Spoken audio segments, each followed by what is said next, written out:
Good morning, students. I'm going to continue now with part 2 of the lecture on economic evaluation of healthcare. Slide number 8 is not numbered on my set of slides, but I really want to talk to you about healthcare cost and value as identified, and I'm using Jonas and Kovner's Healthcare Delivery in the United States. So that's just, slide number 8 is just telling you what reference I'm using, what source of information, and then in the continuing slides, I may use some other sources of information, and I've tried to source those for you. But let's look at slide number 9. The source of this is U.S. Department of Labor, the Bureau of Labor Statistics. So this is some data that I was able to find online. It is from 2012, so it's just a little bit dated.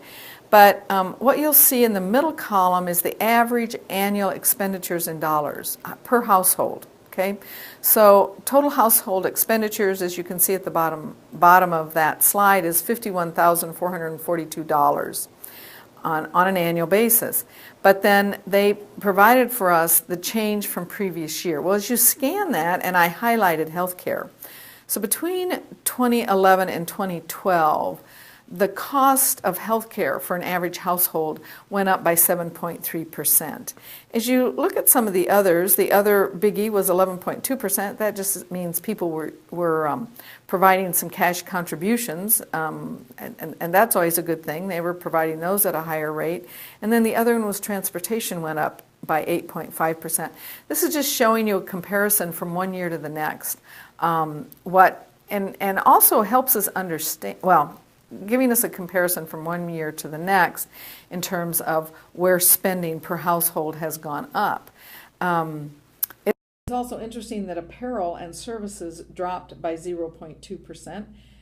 I don't know about you, but maybe clothes have gotten a little bit cheaper, but that also is other services.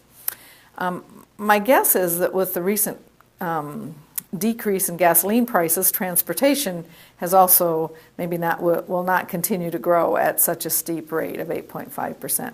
Let me go back to the increase of what average annual after-tax expenditures by consumers.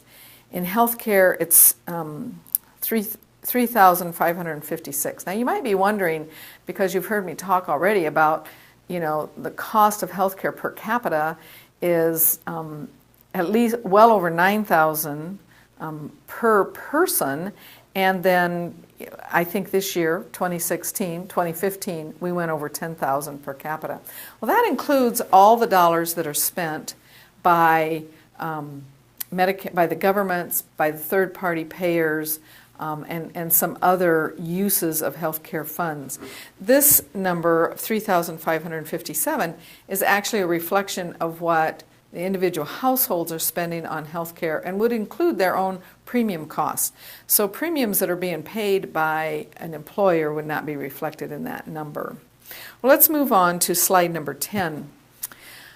So what's so problematic with spending 17+% of our GDP, gross domestic product, on healthcare? Don't we really want to take care of our people? Isn't it important to us to have healthy people? Well, I would just point out several big concerns. The increasing healthcare cost puts a strain on taxes paid by workers and employers, and this creates decreasing vibrancy of our economy. Of course, in an election year, the economy is always of primary interest, and all of our politicians are focusing on it one way or the other, depending on which side of the aisle, so to speak, you want to listen to. Some people would say our economy is strong and vibrant and going well. Other people would say there's some real cause for concern in that our economy, even if it's good today, will not be good in the future. So our healthcare costs are part of those concerns. As long as we continue to soak up 17+% of the gross domestic product in healthcare, our definition of opportunity cost tells us that then we won't be spending those dollars on other issues. Next dot point, as more dollars are allocated to healthcare, less is available for other domestic expenditures, such as education and infrastructure. I just talked about that a minute. Cost of health insurance for employees cited the cost of health insurance for employees was cited by small businesses as their top concern in both 2008 and 2012. So, one of the things that makes the American economy strong is our whole sense of entrepreneurship and starting small businesses. Small businesses is very important to us in this economy and in our country, provides opportunities, provides jobs. But one of their top concerns is the cost of health insurance for their employees. The next dot point is employers start to change health coverage for their employees due to the high cost of premiums. So we're beginning to see a little bit of a shift. An employer says, well, I can still handle a portion of this premium, but I can't do it all. And so they begin to shift even the cost of the premiums to their employees. They may limit coverage for dependents. We've been seeing that happen. In other words, if an employee has a family and they want to bring them on, they need to have them covered, well, they may increase the cost even for those dependents. So they're shifting premium costs, they're changing coverage for dependents, and then they also offer high deductible or health savings plans and incent employees to take these options. Oops, I see a typo. That third dot point should be offer. At any rate, employers are obviously feeling this crunch. We've been hearing about that really back in the 70s when GM and Ford, I was working in Michigan in the late 70s, early 80s, and we heard a lot of talk about the high cost of health care and the problems that was creating. Ultimately, businesses cannot compete in the global market. Jobs leave the U.S. and/or salaries for workers are negatively impacted. So the pressure is not going to go away. The pressure for us to spend less in health care and at the same time have a very healthy workforce is paramount. Let's move on to slide number 11. How do we define value? And how do we measure value of healthcare in the U.S.? This is, I'm sure you have had access to conversations in your places of work right now. And people will talk about the high cost of healthcare, but one of the best things we can do as an educated public is to say, well, let's talk about the value and begin to have a discussion about, what are we getting for our dollar and how do we value that? From Jonas and Kovner, here's a good definition of value. Value is best defined as the best patient outcomes relative to the amount of money we as individuals or as a society are able and or willing to pay to stay healthy or to recover from illness. So value has to be compared. When we begin to talk about value, we need to be able to talk about what are the benefits, what does a healthy population mean to our society, and how much are we willing to pay for it. That's basically what that definition is saying. So let's move on to slide number 10. Slide number 12. Value of healthcare spending. So now I'm continuing this thought about, how do we even increase value in the healthcare system? Can we do that? Are we just only concerned about controlling costs? Well, there's an equation, and it's brought out in that definition, but now I give it to you not in equation form, but it's basically saying quality, outcomes, patient satisfaction. Quality, outcomes, and patient satisfaction divided by total cost of care. That's a way of defining or putting value into an equation. Increase the numerator while we decrease the denominator. That's basically what we want to do. And IOM, several years ago, quite a few years ago, came out with triple aim. I'm sure you've heard of triple aim. So the triple aim is basically increasing clinical quality, increasing patient satisfaction, and decreasing cost. So triple aim is more directed at providers, both hospitals and physicians, but we can go back to that definition of the value of healthcare spending, and the equation is about quality, outcomes, patient satisfaction divided by total cost of care. You really want to try to keep those concepts in mind, and always remember that if you can increase the numerator and simultaneously decrease the denominator, now you begin to truly increase value. Simple mathematical ratio. So moving on to slide number 13. Value is best defined as the best patient outcomes relative to the amount of money we as individuals or society are able and willing to pay to stay healthy and to recover from illness. Back to that basic definition. So reducing healthcare expenditures that do not have value. Jonas and Kovner help us understand that. So there's 3 areas I want to cover with you next. Waste in production, overconsumption of services, and high prices of labor and inputs. Those 3, if we can begin to impact those 3 parameters, metrics, issues, we will increase the value of healthcare spending. So let's look on slide number 14, waste in production. Well, waste occurs when we have overtreatment. So we treat people and that treatment is not bringing more benefit into their lives. Lack of coordination causes waste. Failure to execute best practices. And I would say, for the most part, my observation of the healthcare industry is for the last 10 years, we have really focused on best practices and still need to do that. That will be a continuing challenge for us. And then administrative complexities. And when I say failure to execute best practices being a challenge, it's also probably our greatest opportunity. Well, so what is some overtreatment? Looking at the OECD data, U.S. patients received a CABG and angioplasty at twice the rate of patients in other countries. Does that mean that we have weaker hearts, or the hearts of the American people are not that good? I don't mean to be facetious about that, but basically what that means is that other countries treat cardiac conditions more readily with medicine than they do with surgery. Here in the United States, it's been gold standard that you have an angioplasty, we put in stents, we get rid of the blockage, and or we do CABGs, and those are all expensive treatment modalities. And then next one, hospitalization for diabetes and asthma, nearly twice as high as other countries. What does that mean to us? Well, basically that other countries have figured out how to treat those conditions, treat people with those diseases without admitting them to the hospital. So those are just 2 examples of waste. There is a lot of waste in the system, and we can look for that predominantly in terms of overtreatment, lack of coordination, people getting diagnostic testing numerous times when they don't need it, failure to execute best practices, and administrative complexity. When we look at the video next week on Sick Around the World, the administrative cost of healthcare in the United States compared to what we know happens in other countries is a very interesting comparison.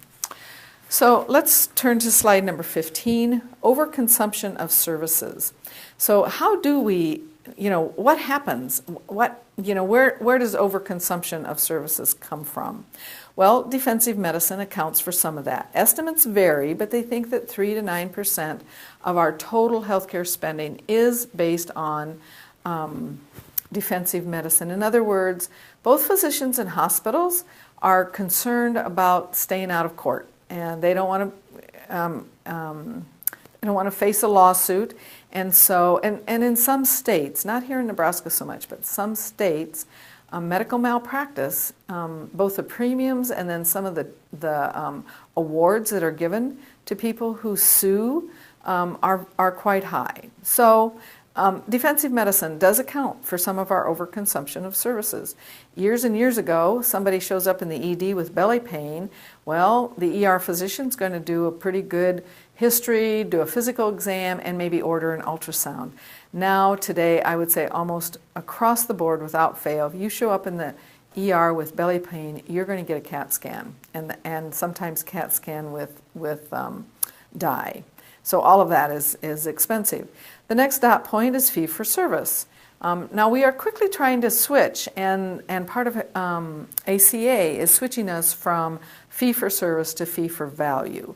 And depending on who's paying the bill, in most cases the federal government is driving the definition around value.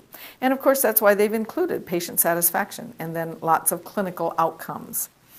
Demographics. So demographics account for our overconsumption of services. So this gets into our, the whole behavioral, and that the populace is part of our problem with overconsumption. So when we look at all adults, 68.8% are overweight or obese, 35.7% are obese, 6.3% are extreme obesity. And I don't need to tell you all, you know this better than I do, that obesity and overweight causes, obviously contributes to our incidence of diabetes, also contributes to cancer and cardiovascular disease. And then finally we can think about end-of-life care. So Medicare has estimated that 32% of their total dollar is spent in the last 2 years of life. Well, if we could think about different ways of keeping people functioning, productive, healthy at home, and not spend the high-cost services at the very end of life. The trick here is obviously none of us know when the end of life is going to come. And we all want the best for our family, but the best isn't always ICU care. And many of you know that better than I do. Let's move on to slide number 16 and look at the role of high input prices. So we've covered waste in the healthcare system, we've covered overconsumption of services. Now let's look at the role of high input prices. Well, high input prices hits close to home because it has to do with what we're paying our labor. But U.S. physicians earn higher salaries. Even though we have fewer physicians than we believe we need, particularly in the primary care area, U.S. physicians earn higher salaries than they do in other countries. Pharmaceutical prices are higher in the U.S. Lots and lots of media attention have been given to that issue. Hospital prices are higher in the United States. Hospital administrators earn more in the United States than they do in other countries. And then, might I say, even professors in health policy and management earn more than professors of history or English. I can tell you that I don't think as a nursing prof I'm earning that much more than my colleagues in other departments, but I don't know that. At any rate, it goes without saying that we have valued healthcare highly in this nation, and thus we pay people. We've also, the medical schools, sometimes universities, institutions of higher learning, we have arbitrarily held down the number of graduates so that when people graduate there is, there's the supply and demand issue, and physicians thus are able, if a particular community is in need of an orthopedic surgeon. I heard recently of a situation going on between Columbus and Grand Island, and they're both competing to get the same individual to come practice in town. Well, when that happens, then dollars begin to flow. So there have been barriers to entry to medical school. I think ACA is trying to begin to mitigate some of those barriers. And then a final issue around this high input prices is cost shifting. As Medicare and Medicaid reimbursements have been below hospital cost for about the past 20 years, we shift those, so we extract a higher contract. We write contracts and we say, okay, Medicare is only going to pay us X number of dollars for an appendectomy, but we're going to build in some more dollars into this contract that we have with Blue Cross Blue Shield or United Healthcare. And oftentimes, then the insurance company just passes that on to the employers. So there has been cost shifting, and that contributes to our high input cost. Insurance and employers pick up the difference. Well, let's move on to slide number 17. And look at what is, what do we mean then when we talk about pay per value or pay for value versus pay for services? And this is a massive shift, and I think it'll be probably another 5-10 years before the industry really feels the full impact of this. And yet, I personally believe it's absolutely the right way to go. Providers should be paid for what they achieve rather than what they do. So in terms of population health care, then, if a primary care practice is, maybe has on their books, I'll say 4,000 patient files, okay? One physician, they say a nurse practitioner and a PA doesn't really follow 4,000, but a primary care physician, pretty active in the past, we've talked about them having close to 4,000 patients on file. Well, what does that 4,000 people look like? Do 50% of them, by the time they reach the age of 50, do they have diabetes? How well is that primary care practice trying to keep those people healthy? We're a little bit far removed from that. The whole industry needs to move in that direction. But and again, you will see when we watch the video on Sick Around the World how other healthcare systems in other countries really do, particularly England, how they hold individual physicians accountable for the health of the population of their patients. Or their patient population, excuse me, I didn't say that quite right. Second dot point here on the left-hand side of the value-based reimbursement system. So we may be looking at capitation, per patient reimbursement, bundled payments, pay for value, rewards, and penalties. And all of that is happening at the hospital side. I'm hearing now from a student actually that we're going to start seeing that on the physician side, on the practice side. And Medicare and Medicaid have figured out how to hold hospitals accountable and bring our costs down. They will employ some of the same methodologies and techniques to the individual physicians. And then current estimates are a quarter to one-half of all hospital and physician pay now involves some form of value-based reimbursement. So we are quickly moving. So quarter to a half, 25 to 50% of all hospital and physician pay right now involves forms of value-based reimbursement.